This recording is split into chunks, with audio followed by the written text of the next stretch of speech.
Well, good morning, ladies and gentlemen. I'm here with Brendan Downey, race director from the Queensland Triathlon Series. How are you, Brendan? I'm good, mate. And how are you, Toby?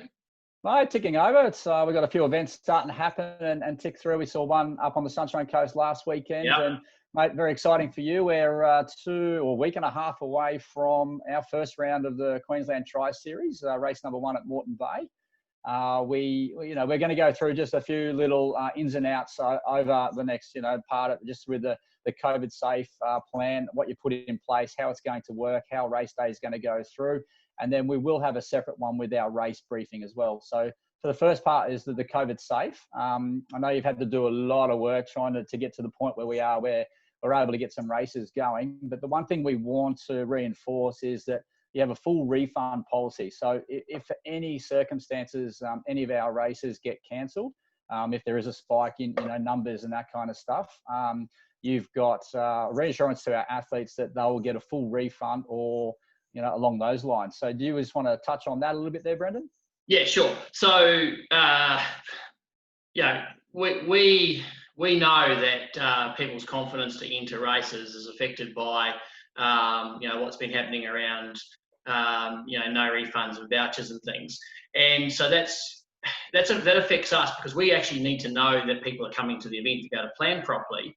And we need to know how people are coming, even from a COVID safe perspective, so for example, this round 1 weekend, we've got, looks like we're going to hit our capacity of 1,200, which is great that we know that early because now, I'm going, actually, we need a couple more staff to do this. And so we can get all that stuff organised and space the transition appropriately and all these things that need to happen from that. So the way it works, the detail is our entry fees are actually not being brought into the company. They're sitting over in our ticketing company in Register now. And so that's for the reason that if we do need to do that refund, we can just do that straight away out of Register now. The only difficult ones, the ones that take a bit more time, are if people's credit card details have changed and they can't refund straight onto them. But we'll sort that out. So we're giving people that confidence. But what that means for our company is it means that we've had to inject more working capital into the company. So we're a small family-owned business, and that hasn't been easy to do. But that's what we're doing. And I think that's the benefit of, we've been operating for 8 years now, and so we've been able to build up a bit of capital reserves that we can use for that.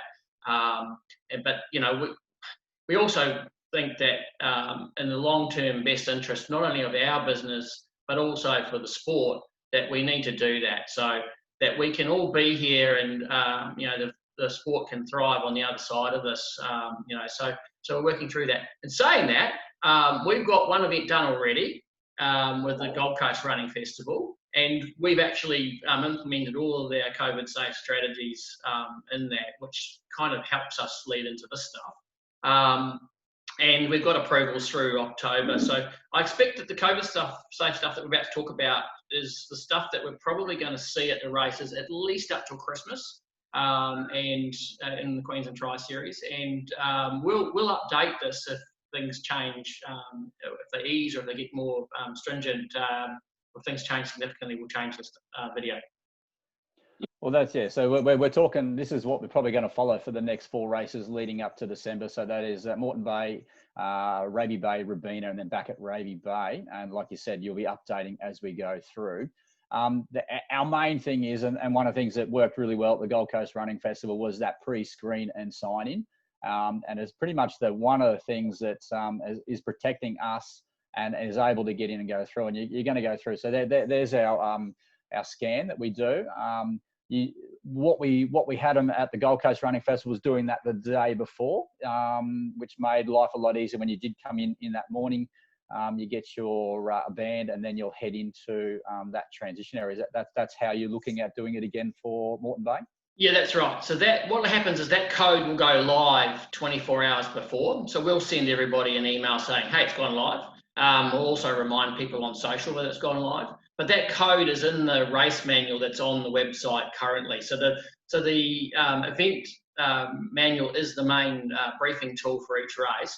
And that code's there, and we just haven't turned that on yet. But 24 hours before we do, obviously, we just need these the normal things that everyone's being asked to do from a COVID safe perspective in our daily lives. We've got that information in there because nothing changes just because you're at an event. You've still got to make sure we know that we do these things. And we'll talk about physical distancing in particular in relation to the field of play, so during competition shortly. But the COVID safe question, it's our number one thing to protect everybody. So the first thing is that it's actually asking you to say, I don't have any symptoms. I haven't been in a hot spot. You know, I haven't been tested, and I'm waiting on results, and I'm supposed to be in quarantine. You know, so by going through our online pre-screen and only turning up if you're actually able to pass that, you're protecting everybody. So that's really important. And I will say too that if you need to go and get tested because you've got symptoms in the couple of days leading into the event, and you can't get your result back in time for the race, you just need to contact us with that information, because when you go and get tested at the feeder clinics, I'll give you a receipt and then explain that, and you'll get your results with the date on it and everything. We can see that, and we will give you a full refund if that situation arises. So that's really important, that if people are not well and they've got the symptoms, they go and get tested. And that includes race day too, Brendan. You know, like I said, we don't want people just turning up. You know, like if you wake up that morning and you've got a few of those symptoms, you don't want them to turn up on race day. That's correct, isn't it? No, go and get tested, and that's the thing. So then you would show us a receipt that you actually went and got tested that day. Well, you know, we're not going to penalise you in that situation, because you're actually doing the right thing for everybody, and by doing that, you're actually allowing us to continue to run our events. So I think that's important. But what I want to say is, if you can get down to the event on Saturday, if you can do the pre-screen, turn up with that, we'll give you a wristband on the Saturday, and that will be valid across the 24 hours. So, you know, that's why we're making it go live on Saturday morning. And if possible, and if you're within a reasonable distance of the venue and you can come down, we'd appreciate you coming in. We've got extended hours at round one, and I expect through round four we'll have extended hours on Saturday for both registration and for racking. And when you do come down, like I said, we just want the athletes to come down. You don't have to bring the whole family down for that. So the less people we have turning up to the venue, the easier. And it's a hard one, because, you know, we're used to having, you know, family, loved ones, you know, everyone coming down and watching each other and racing through. But we're in a totally different area. And as you've got there, we've got the triathlon specific social distancing that we have there. So we'll just go through this while we've got that there anyway, Brendan. So that we talk about that physical distance, that 1.5 meters where practical. You know, the other thing is, and it's hard at the finishing line, because, you know, everyone wants to congratulate each other and that. So, you know, avoiding the handshakes, the high fives, no sharing drinks. The start area, only a few minutes prior to the start. You do want to touch on that now too, Brendan? Right. So what we're talking about is field of play. So all sport that's now operating in Queensland is operating under the Sport Australia AIS guidelines for return to sport.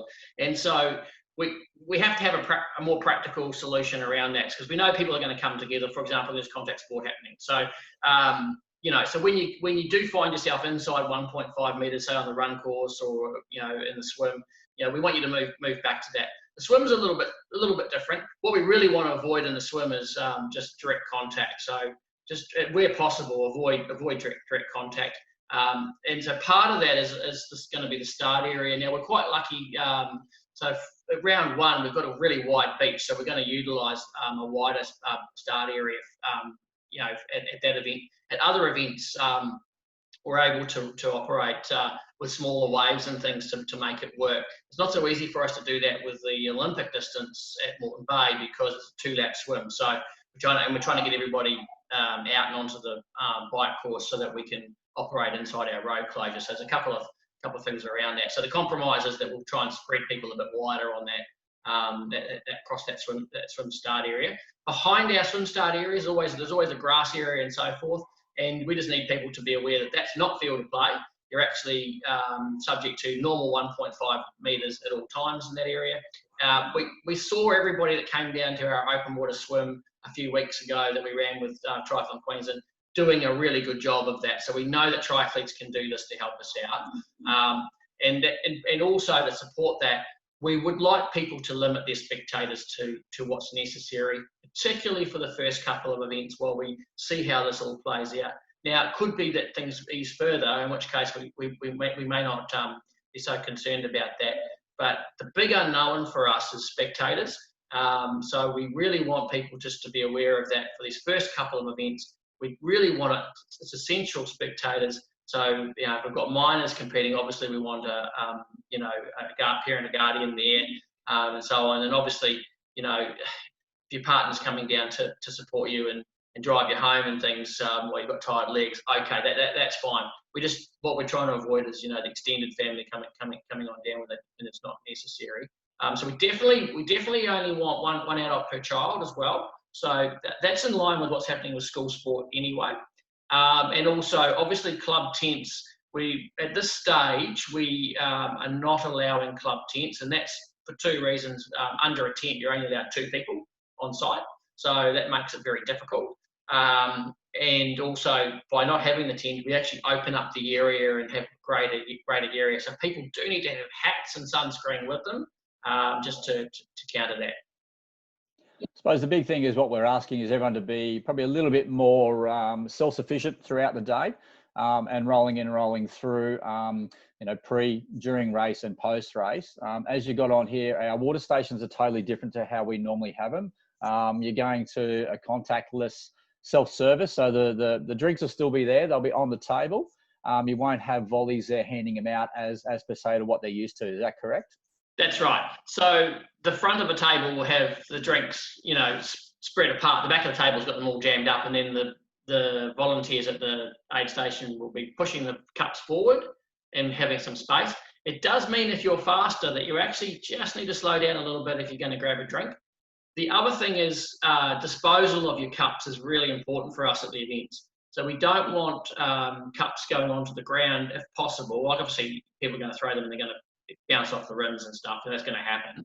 But we've got one person dedicated to picking up rubbish. He's got gloves on, and that's their job, and they've got to change their gloves regularly. So it's to limit that contact, that's what we have to do in that space. But we'll have more rubbish bins after the drink stations as well. So if you can do your best to drink all of your drink, or get it on your body, and then the empty cups, we really want empty cups going into those bins. That will really help us out. So people can just be more aware of that. That worked really well at the running festival. I know our triathletes can do a good job of that. No, that's it, mate. We saw it actually ran quite smoothly down there at the Gold Coast Running Festival. And like you said, they were spread out a little bit more. The bins were there in place. So, you know, all we're asking is just everyone just be a little bit patient and just help us out here, because if they do, and it also comes back to, and something that we pushed last weekend and up at the Sunshine Coast 70.3 was what we do out there on the course, what our spectators do out on the course also dictates what happens to future events. And if they do just help us abide by what we're asking, and there are only a couple of simple little things that we're asking for, if you just listen to the announcements that are made over the microphone and that, and if you can just, the biggest thing is just that physical distancing, especially out there if they are watching, because there are health authorities walking around and checking out to make sure that everybody is abiding by what they're doing. There will be police presence and that kind of stuff. And if they're not doing it, they're going to be asked to move on. So all we ask is just to be a little bit patient and just help us, because we know everyone wants to get back and race. But what happens out there on the course and what's going to happen with the spectators and that kind of stuff can dictate what's going to happen. And the last thing we want to do is not see any more racing. Isn't that right? Absolutely, and so we expect that if things continue the way they are, that these restrictions will ease a little bit. So it is about doing the right thing now under what the current requirements are, and then hopefully over time we'll kind of figure out what's really important to do. So. Anyway, the other thing is just be mindful that our event timetables are different at each event, and the COVID safe requirements do impact our event schedules across all our events, but it's also subject to the venue layout and the format of the day and what distances we're offering. So, for example, round one, we've got some later check-in times available for the later starting races. So if you're in the sprint race, you can actually come down a little bit later. So the event timetable is there. The event timetable may get slightly updated from what's currently on the website. We're hoping that we'll get that finalised on Monday, Tuesday, just as we work through the wave starts and the capacities on the course and where people are.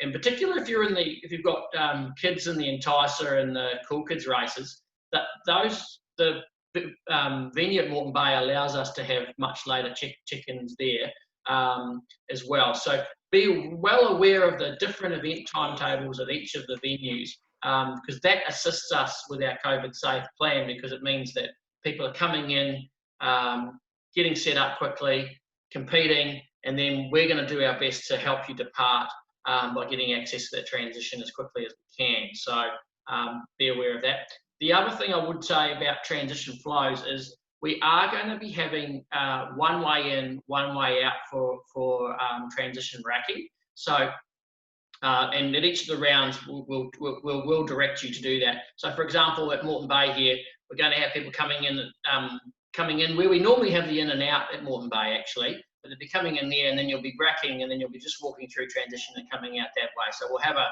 natural flow. There'll be hand sanitizer stations, obviously at that point as well, and we want to limit the amount of contact. Now, just to be aware as well that our officials and volunteers, it's not compulsory for them to wear face masks. However, we're quite happy for them to do so. So particularly the officials that are operating in this space here, who are going to be standing next to you, they're probably going to be wearing face masks, and that's, you know, if they feel more comfortable to do their job at the venue because they're wearing face masks, we want to support that. And it's the same for spectators. If people want to come down and wear their face mask, absolutely, there's no problem. There's no requirement to do it, but if people feel comfortable about doing that in their roles or being at the venue, we're happy to see that. Now, in that area too, because we're not going to have club tents and that stuff, gear bag, you're going to have a compound there where athletes can leave their bags, because, you know, we're asking for no spectators to come along. So if they don't have anybody there will be an area near check-in that you're going to have some crowd barriers in. You'll have a volunteer that's going to look after that.